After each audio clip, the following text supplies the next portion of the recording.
Hello guys, welcome to one more Magic Inside podcast. This time, Hello Artur. We are going to speak about something that I think it's very important, which is restaurant magic, right? So if you're in the business. yes, or if you want to be in the business, If you want to be in the business and make some money with magic, I think it's a good way. In fact, you have been not now, but a few years ago, you were at a very nice, I think it was Mexican restaurant. I've been in several restaurants throughout my career in magic. I do this kind of,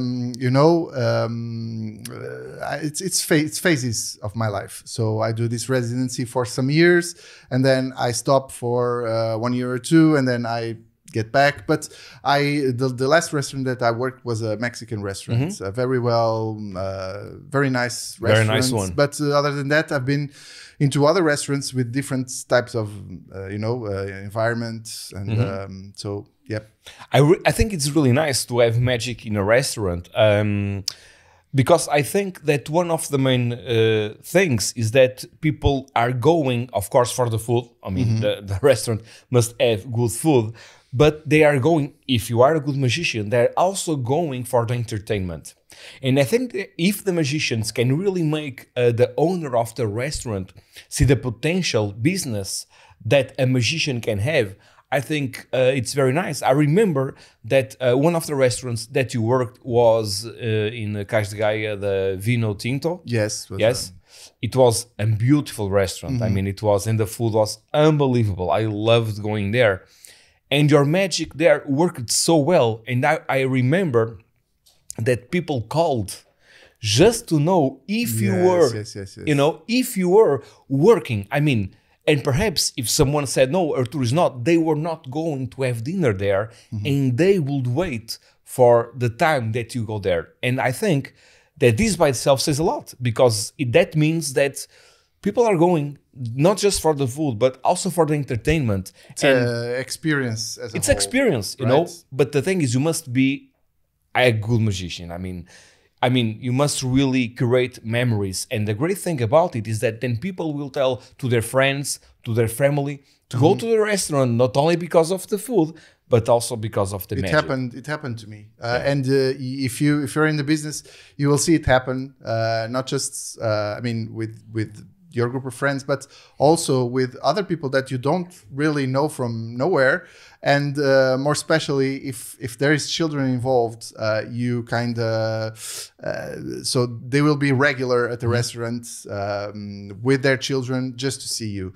And that's it. That's a whole experience. If the food is good, okay, if the restaurant is good, why not adding something on top? That is to have a magician to upscale the whole level of experience for the customer. So yeah, but you must, but I think that it's very important. There are a few things that I mean, it's common sense, but I think that it's all about your personality as well. You said you must be a really good magician. That comes second, because I think the most important is your personality and your presentation. The way you are dressed, the way you are. Sure. I have a few points that I will address regarding all these topics, but I think what's most important is your personality and the way that you interact with other people. Your empathy. It's very, very important. You must be likable. As a magician. Yeah. Yes, not only in restaurants but elsewhere. But it helps in restaurants because people are there for the food, and when you approach some table, you are you are strange to them. So you need to get their attention, and they need to like you in a second. So it's very important that you always have a good mood. How did you approach tables when you were performing professionally? How was your way to approach people that didn't know you, and did they know already? Did they know depends, that? Depends. I have several approaches. One of them being the most common one, which is to approach a table. Hello, how's everything? All good with your food? Are you in a good mood? Are you happy? I am Artur. I am the magician. I was invited to show you some magic. Do you like magic? Always something along these lines. So you always introduce yourself and proceed. But sometimes other tables. So when you are doing this restaurant magic for a while. During the night, some tables already know that you are a magician. So for most tables in the restaurant, once they see you perform on one table or two tables, you don't need to introduce yourself as a magician anymore. Right. So you just go there and in a good mood, ask if everything's all right. Do you want to see a magic trick? And that's pretty much it. So the first tables, the first round of tables, 1, 2, 3 tables of the night are the most difficult ones.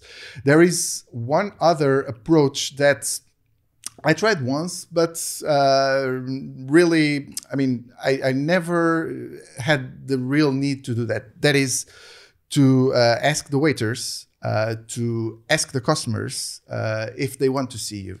Okay, by saying tonight we have our magician is doing table hopping. Do you like to see the magician? And then the waiters will pass that information to you, and you only approach tables who have requested. I did it once.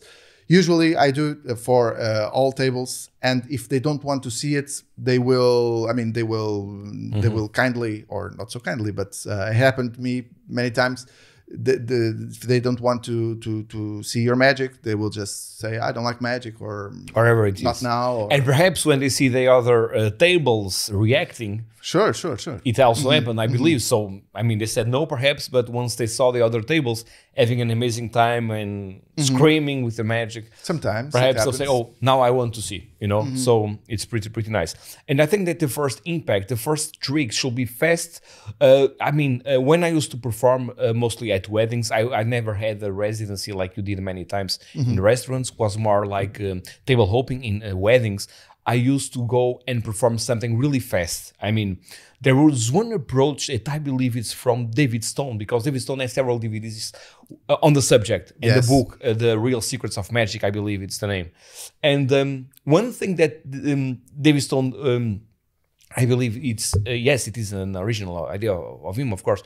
I think he had like a fire wallet, you know, and when he was passing by through the tables, he dropped on the floor and he asked, oh, is this a wallet? And when he opened, it had fire, so he immediately catched the attention of the people. But what was your first trick? I mean, it really depends, because I have my suitcase with a set of routines, tricks, and I always, depending on the table, depending on who is on the table, if it's a couple, if it's a group of friends, male friends, female friends, family, if it has children or not, I always kind of have something different. So I've tried the fire wallets, not every time, but sometimes I also use with this plot. So I drop the wallet on the floor.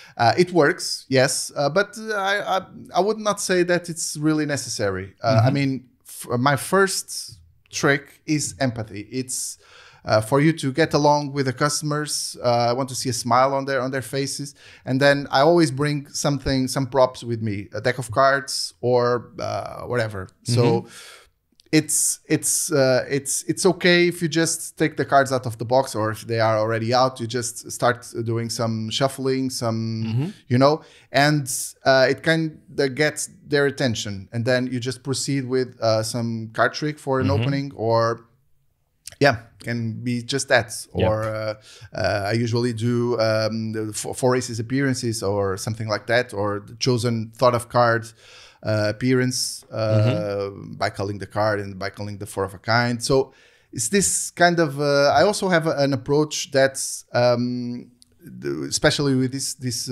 opener, that this is going to be different, okay? Because this is my go-to almost every time, but this is going to be different because most of magicians ask you to choose a card, any card, without seeing the card.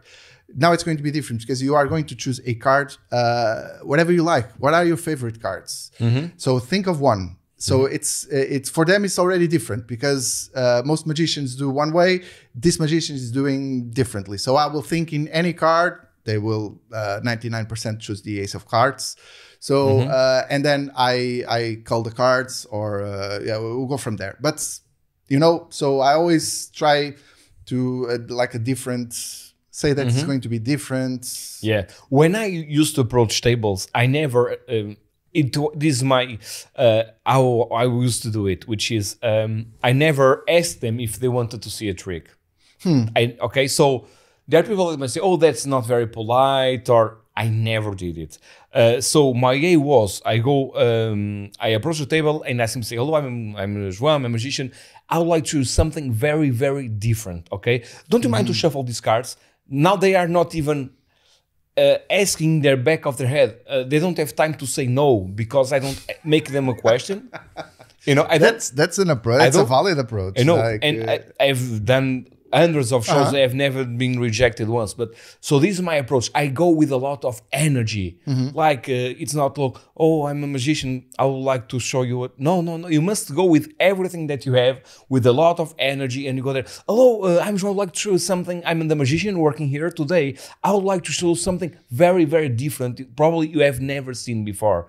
And their expectation is high. And then at least what I used to do, I shuffle the cards and I make the 4 aces appear very, very fast.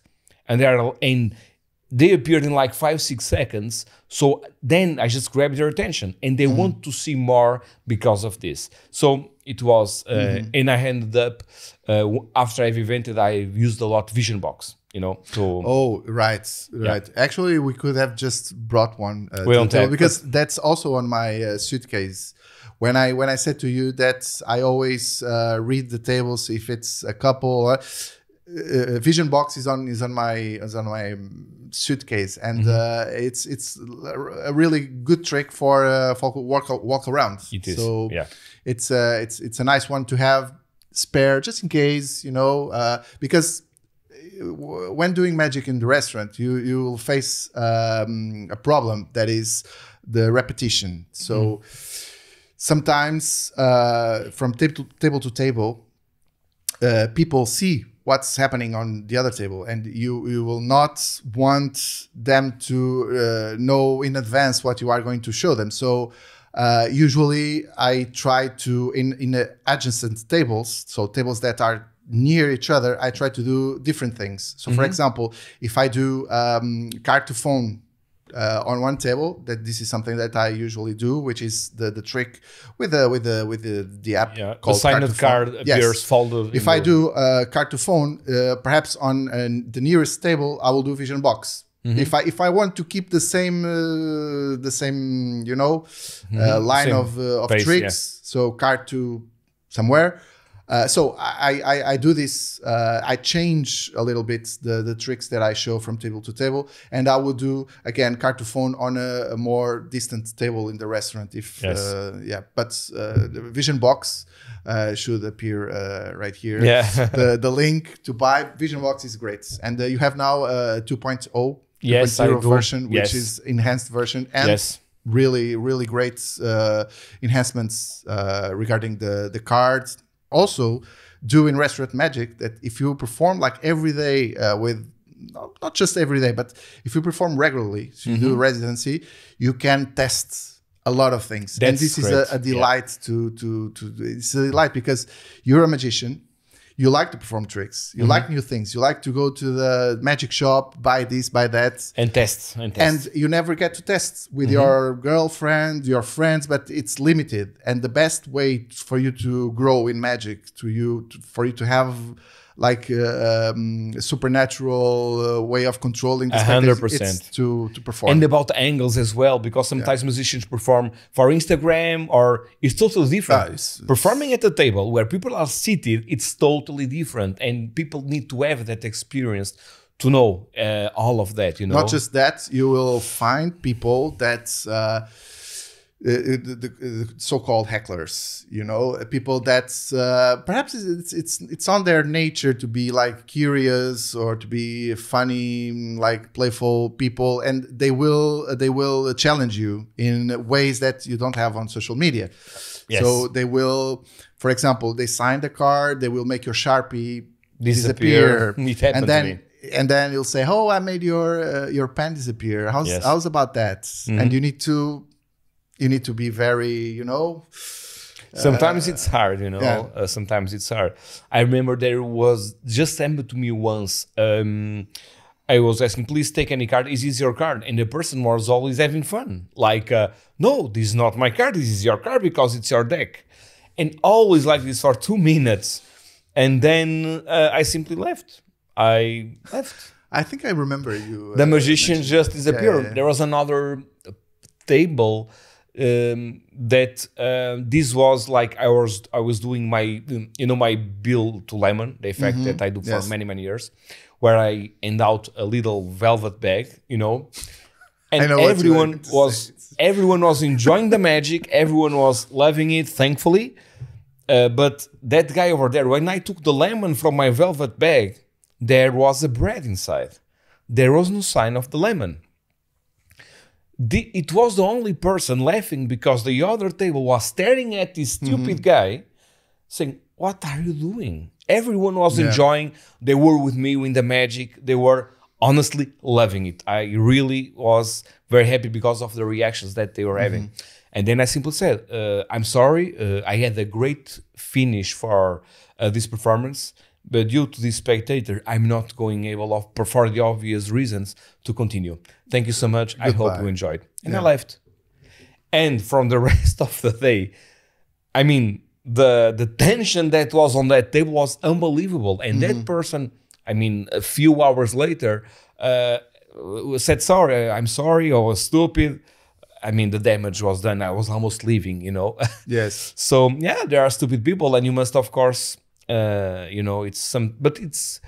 it's very those occasions are very, very minimal. I mean, it just happened to me once or twice. Yes, and it tends to happen if they see that you are like kind of newbie or you have some insecurity. Yeah. If you show some insecurity, so if you approach them with, as you said, if you approach them with energy, with sure about yourself, about your work,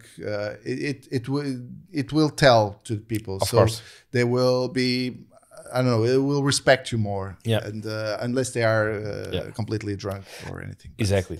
Also, I think it's a great place to meet new clients. I think we should handle business cards because, I mean, we never know who we are performing to, there could be some guy which has another restaurant or is going to have an event or is the owner of a company, a CEO.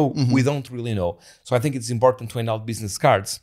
And something that I haven't seen explored very much on magicians that do residencies is that they can take their magic to the next level. And I don't know if you ever did this, but for example, let's imagine that you tell to the waiter, let's do something. You are going, if you don't mind, if you have the time, if you can, you are going to help me with a trick. This is a small example for magicians that are watching our show now and they want to take this idea to another level. I think it's a cool idea, which is basically just a small example. You take advantage of the waiters. Example, you are performing at the table and there is normally perhaps like a bottle of champagne with the ice and the bucket right there. So you can simply ditch a signed card, place in the back pocket, do all of your other tricks. And in those 5 or 7 minutes, normally it's the time that we are performing at the table, between 5 and 7 minutes, the waiter steals the card. So while they are watching you can, for example, place your signed card in the napkin around the bottle of wine, so you can then throw the cards there, or you can make it disappear and reappear right next to them, So, or the waiter can place it inside a menu or under a dish that they are going to bring to the table. So I think it's a nice idea that magicians could explore to create new magic. Yes, actually never explored that because I think mostly because when I was performing at the restaurant, it's business as usual. So you don't. You are with speed. You want to finish it, yes, and you want don't to really have the time to have go this kind this of, crazy. To go this crazy. Yes, but it can.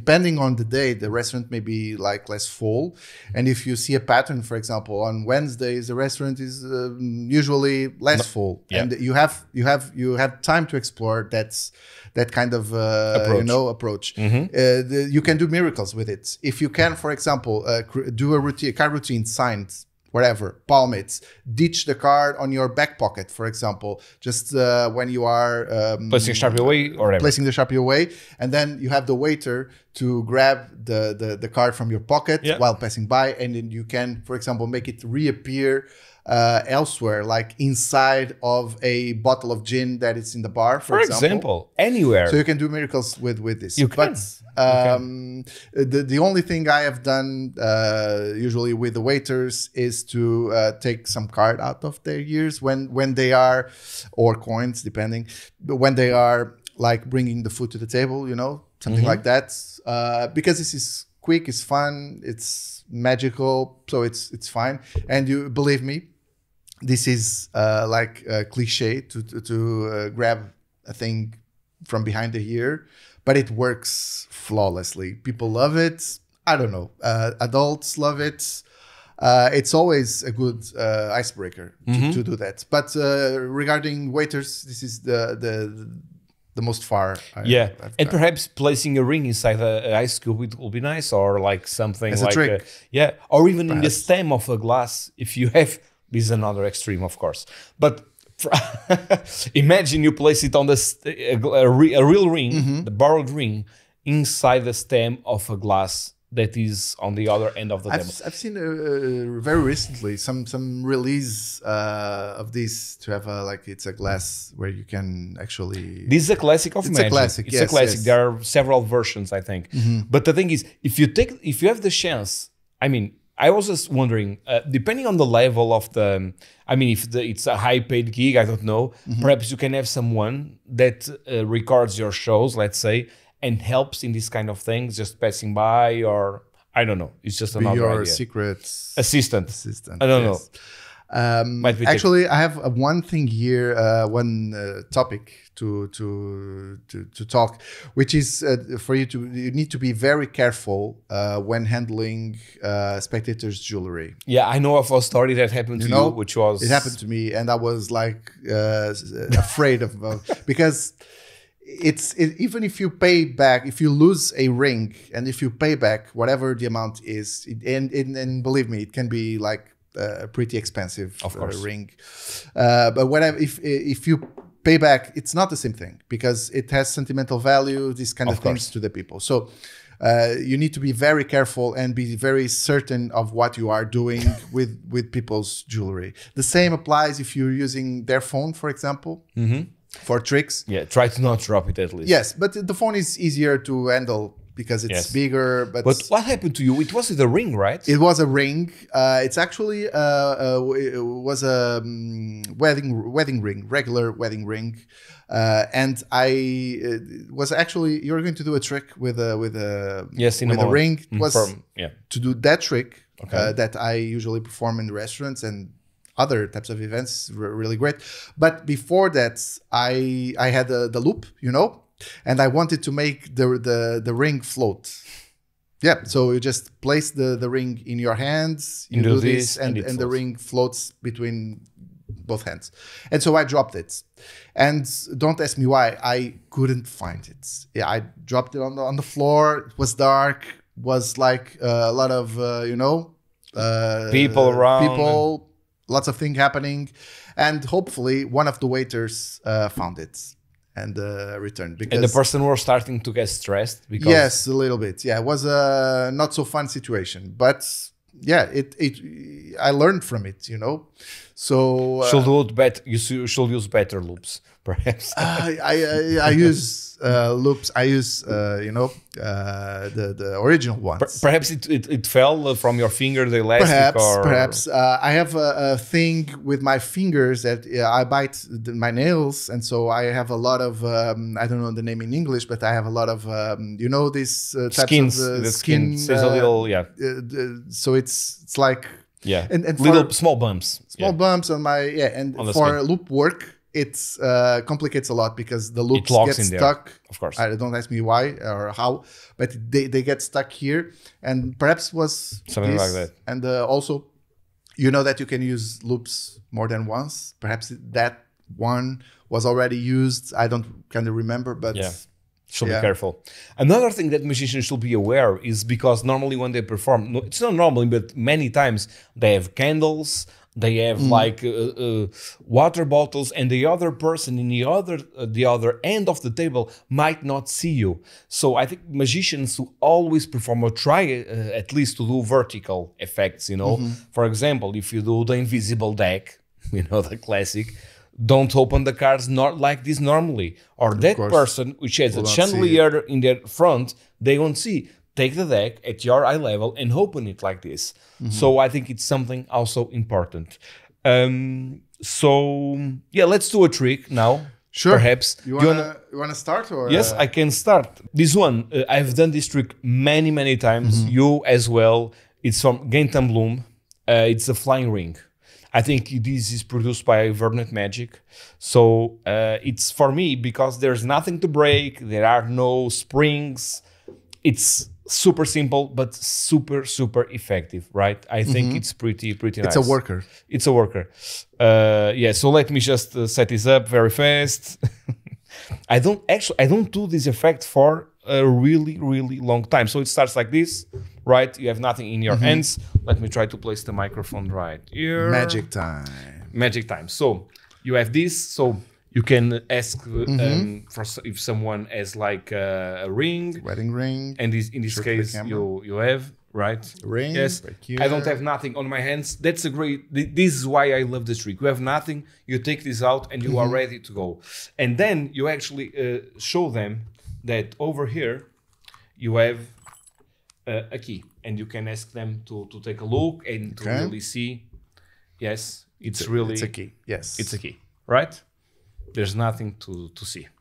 Okay. Yes. Should I put the key inside? Yes, please. Yes, and I'm going to place it right here. So we have over here the ring. Yes, and I'm going to do this very slowly. I want you to see the ring till the last time. Okay. So I just do this, and it's gone. And now vanished. Watch. There is something here. Let's see. In the place of the key, exactly your ring. Your ring, yeah. Yep. So you take it, you give it back, and you are ready to go again. That's the great thing about this. I'm sure musicians understood what happened, but this is the simplicity, and this is a worker. You don't need to wear a jacket. There is nothing to fly out. It's 100% secure for the ring. It seems like I'm selling, but I'm not. I mean, and it's really self-contained. Really self-contained. You know, on that trick, you can really say that it's self-reset because it is instant reset, 100%. Yes. So it's from Gaetan. It's. I mean, every musician should have this 100%. Yes. I've done it sometimes with smoke. It's a nice touch. If you use, for example, the smoke watch, it's a nice touch. Of course, you need to have some smoke device or on your wrists, but it's a nice touch when you like dramatic. When you make the ring disappear with a little bit of smoke. It's also very nice. Yes.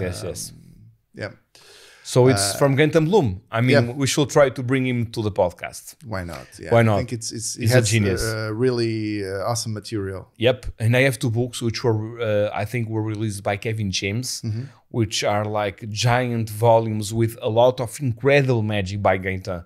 It's unbelievable. You know, he also had a routine, just to talk a little bit, which was he made cards appear with gloves, boxing gloves. It's unbelievable. It's really good.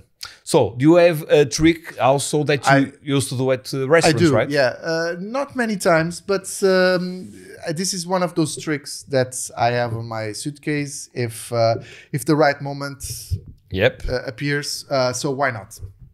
So I have a deck of cards here, so you know what's coming. I'm going to film it, perhaps. Yes, sure. Yeah. Can you hear me well? Okay, so with your other hand, I want you to just take out any card you like and show to the camera. And also, I want you to sign the card from I can show you, right? Yeah, you can. Yes. I mean, it's 4 of clubs. You wanna sign it, or you want me I can. to? Yes, I can. Just make that card special. Do you like the 4 of clubs? Yes, it's my favorite. All right. So this is your signature. Let me just show to the camera. Yes. Yeah. Let's do a little experiment with your card. I'm going to place your card here in the middle of the deck. And I want you to also help me out with one other thing. First, don't forget about your card. This is now signed, so it's like unique cards in the world. I also have here some change. Can you just choose any coin? Yeah. Perhaps this one. The euro coin. Yes. I also have here some, paper, like rolling paper. Yeah, cigarette paper. Cigarette, yes, Okay. to roll. So I want you just to take the coin. Perhaps you are holding the phone, but it's difficult. But just roll the paper in the coin. Just I want you to have this experience. Now the float is levitating, and I have my both hands free. So I just scramble it. Yeah, very well. You are all set for Christmas presents. Can I take it? Yes. So this is your coin. I mean, euro coin. I'm just going to place it here in the top of the deck, just like this. And I also use my lighter. Yes. Okay. It's a lighter, and let's do it like this. I will just light the paper, and magic will start to happen. Look. Have you seen it?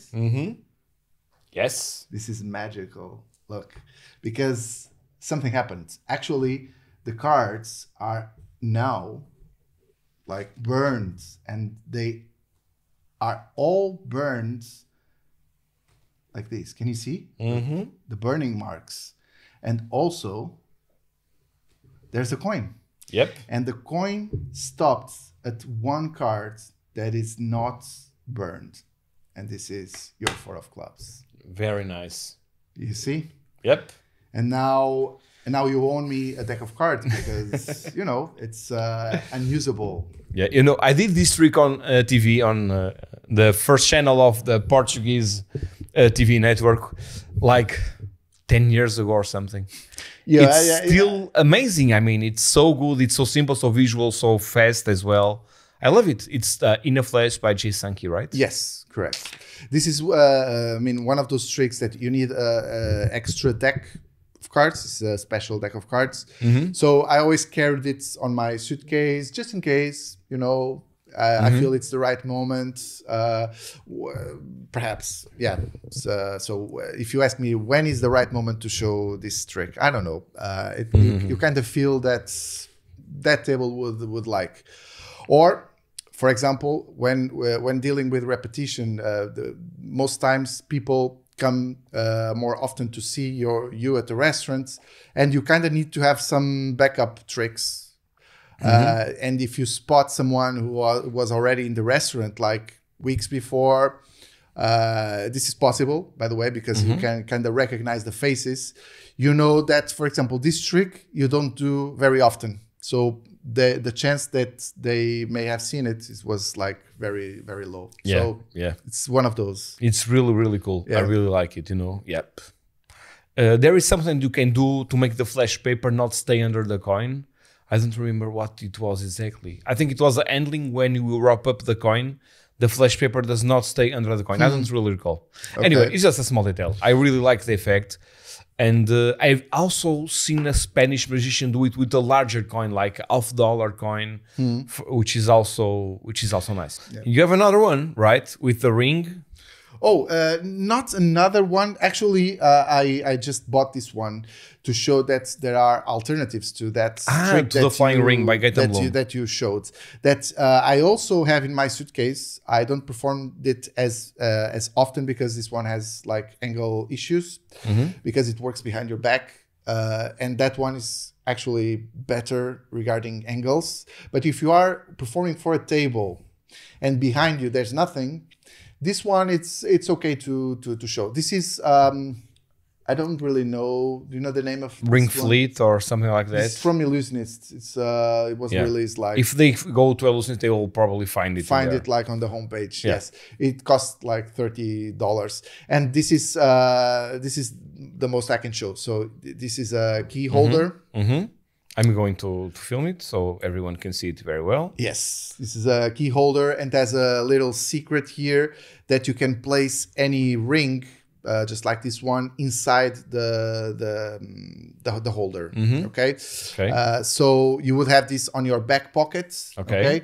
It's hard for me here to because show you are seated. Yeah. Because I'm seated and because my pants aren't good for this one trick because of the sewing that I have in the pocket. But basically, you just show the ring. You say that you are going to make it disappear by placing your hands. So you need to be pay very attention to the ring, and then kind of if something breaks, I want you to have my my key holder. Can you do it? Yeah. Just close your hands, and boom, it disappears from here, and then it's inside the. Can you open? Inside the right there. So. I just performed it. Yeah, can't help it. It's but it's a very, very nice image that you show to the spectator. Except that it needs to be the magician to remove the ring. And let me just do this. So I'm faking it actually, just the removal. Okay, and there you go. There you go. Not examinable, but very nice. I like it. I like it. Yes. Still, it's a worker. There is no comparison to this, in my opinion. Of course, I like it. I think it's a nice one, but this one is like for me, it's better. But it's a matter of 100%. taste. If this was the Wizard product review, I would give that 100% because it is. It's a worker. Yeah. It ticks every box that worker, restaurant or not, 100% needs. Yeah. And I mentioned it to you before the podcast that this is actually my second gimmick that I own because the first one wears out. And this is a topic that I would like to address here, is that when you perform the residency, your props will wear out. That will start to the sewing will start to unwind. Become undone. Yeah. For example, this starts to break, or I don't know, your Sharpie will get wiped, faded. So your props will really wear out very fast, and this is particularly critical. When you are performing, you need to be assured that your props will handle. Of course. And if you use electronic magic, that's the first to go because the components are more fragile, and with the sweat of your hands, you must be aware of those conditions, yes. Of course, when performing. And when choosing to buy magic, for example, if you have two products, I don't know, if you have two electronic products that do the same in the market, if you plan to give them proper use every day or do residency, opt for the most expensive or for the one that you see that it's really robust because it will make the difference. Yes. Yeah. One thing that I never tried, but I've seen other magicians do, and perhaps in the future when I do some other residency in the future, I will try. That is, you mentioned business card and all that, but that is to have like a Trustpilot account or a TripAdvisor account or a Google account linked to your website and ask the people to give you a review. And if you do this on TripAdvisor, you will be listed as a magician, yes, but you'll be listed on your town's directory, and this will give you a lot of not credit, but will give you a lot of presence. Yep. Which will result in more bookings after all. That's what matters. Sure. Yeah. And in your profile, you can always say that working at residency at restaurant name by the time, and then if you go to another restaurant, you just change the restaurant name on your TripAdvisor profile or whatever. And if you work in multiple restaurants, you can say every Wednesday here and every Saturday there. And you have like your profile with reviews from people. And that's, let me just address one thing here that I think is very, very important. Okay. It's not like a performing tip, but one thing that I always do, and that is not to do anyone else's job. When you're performing at the restaurant. What I mean by that is that you are part of a team on a restaurant, and you are the magician. There is the waiters, and perhaps there is the house manager, like yes. And then there's the kitchen staff that doesn't actually does not interfere with anything. But about the waiters, so. You clearly need to have boundaries between what you do, what is your job, what is their job, because they might be tempted on days with more rush. They might be tempted to ask you to just bring that napkin to that table, please, or the customer the fork just fell off the table. Can you just please bring that to the table? And you cannot. Okay, you politely ask. Okay, I will. You may come up with some excuse if you like to the waiter. There's also the other way around that I will address. But to the waiter, I haven't been on that table. Can you please do that? I don't want to go to that table now. Otherwise, it will ruin your performance, your idea later. Of the presentation. Of course. So never help the waiters in this sense. If otherwise, in a month's time, you'll be asked to deliver the drinks to the table. It happened to you. It didn't happen. I was this close, I sensed the whole feeling, because when they are like rushing around with many customers, yes, they see the magician perhaps there with their deck of cards and say, absolutely. Mr. Magician, what are you doing? Can you help here a little quick? Yeah, I understand. And it's and the mystics goes away, because when you approach them, they have seen you, so you cannot give, for example, the excuse of the fire wallet or whatever it is. I mean, it's not. I understand what you mean. And you don't want the waiters to do any magic tricks, right? Yep. It's. I mean, it wouldn't be right. It wouldn't be okay. So my I don't know. My go-to. It's not. I understand. It's don't not do anyone else. And there's also the other way around, because this is when the waiters ask you to bring something to the table. The other way around, when the customer asks you to have something, like the menu, for example, you always say, okay, I will find you the waiter to help you. But you never bring the menu. You never bring a napkin. You never bring. You just look around, see the waiter, just call him. Can you? Yeah. Of course. So you don't actually do. You help them. Yep. To get out of the situation. I think this is very important. I understand. And because also at the end of the day, probably you as a magician will earn more as the waiter, right? It's you're very likely. Yes, so your fare, your wage is higher, and if you do the waiter's job, you will be. I mean, do you want to be paid less because you are doing their job? So I will pay you less. Me as a manager, I will not pay you 150% more. If you are doing their job, I will pay you whatever I pay them. So there's also that you are lowering your value as the performer, as a professional. Yep. And I think it's basically it's Yeah. Also, the waiters should not interrupt.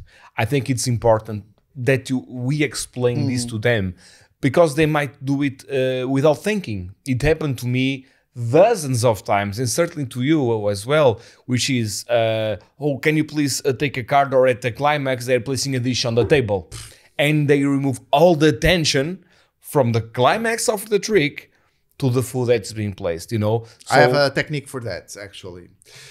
Of course, you need to speak with them beforehand. So when you start working at the place, you kind of have this conversation that they will see you performing, they will understand. But when they are bringing the food to the table, they always wait like on my side, and you are performing like super focused, doing manipulation, and you see them. There, you know what's happening. They are waiting for you to finish. And then if it's okay, if I'm not in the climax, I say you can put on the table. Yep. If I'm on the climax, I finished, and then you can. That's right. But you need to ask them to wait just a little bit on your side. You kind of see them, and then you give the order. Yep. It's very important because it will ruin. Another, I think that I just remembered of performing, and I used to do this many times, especially on weddings, you know, just the first time or the second time, which is when you see that people are liking you, you say something like this. Oh, you are enjoying, but you need to applaud. You know, the applause is the most important thing. And it's the way I know that you are liking, even though you are smiling. So let's do this. I go 3 meters away. When I come back, you go like crazy. You tap on the table, you clap your hands together. And when you do this with one table or 2 tables, I mean, all the other tables are, what the hell is that guy doing to have people go crazy like that? So this will make them want to see you. And then this is a great tip, you know, guys people are saying, oh, come on, more energy. I'll go back. And when they come back, please start applauding. And all the other tables see this, they listen to this, and they'll want to see you. This is also a great moment if you want to have some video for the social media, or I had some moments before where I asked people to record with my phone, if that's okay. So yes, they will do it. They will not do it very well. Sometimes I found out that they were like recording like this, but then just they want to see the magic and they are recording the floor. Of course. But sometimes it's okay. You can place them a GoPro on the head. Also that, or on the table somewhere hidden. But you can. I guess you can do that. That's a nice one. I just wanted to have something else to say about the waiters. That is the tips. The tips. Okay? The tips. These are very important. This is very important. Unless you work for the tips, I don't know. In Portugal, it's not very it's not common for you to be working at somewhere and only getting paid by the tips. But I don't know how it's in other countries. But so in Portugal, we have our fee. So we charge the manager. But the tips, it's very common for people to tip you, like a bill or coins. Happened to me. But the thing is, you can, depending on the house policy of the tips. What I want to say is that you always share the tips with the waiters. You know, because you can either, and I've done both over the time, because it's very good for you to have a tip. Like, let's imagine 20 euros more. It's better than nothing, you know. Of course, it's 20 euros. Yes, but I've someone gave you 100. I think 100 tips. So great trick you did there. Yes, and by the time I didn't share, I believe. But the thing is, if you're able to put that aside and say, okay, so tips I will share with the waiters. They will be like, will be thankful for you the whole life. Yep. And they will help you. They will wait next to you. Of course. They will, I mean, you know. Or they will hate you when they see that you had 100 tip and you didn't share with them. Oh, if you, I mean, you need to be consistent. Of course. If you are sharing the tips, or yes. I don't know, in other countries, because tips are on the bill already. Yes, in America that's... But Very if common. they handed you like a bill or like a note, like a banknote, Mm-hmm. you share with the way because they will help you. They Yep. will be your friends. You are like helping them. Of course. It's great. yeah. Now they don't mind to steal the card from the back pocket and place it in the for napkin example, for the yes, champagne. yes. This is Yeah. you are buying their loyalty. Yeah. Very well. So that's it. I think we mentioned many subjects now, right? Yes, I have here some other topics. Perhaps very important. I've and you. I think you as well. We are customers in restaurants. We do go out for dinner, and my advice is wear perfume. Because wear perfume, and if possible, you wear you have like and take a bath before. Sure. I come to the point that I feel uncomfortable if I don't shower. That's Yeah, but to shower every day, so yes, but before, right before. right before, yes, and sometimes. If it's at night, you take a shower before, something like that. Yes. If you perform at night, you take a shower right before leaving home. Is Yes. that what you are saying? Okay. Exactly. And in some restaurants, not the last one that you mentioned, the Mexican, but the other ones, I even had my clothing. I brought it so separately in a suitcase, and I dressed myself in the restaurant because while driving, Yes, you are sweating. You are wrinkles everywhere because of the.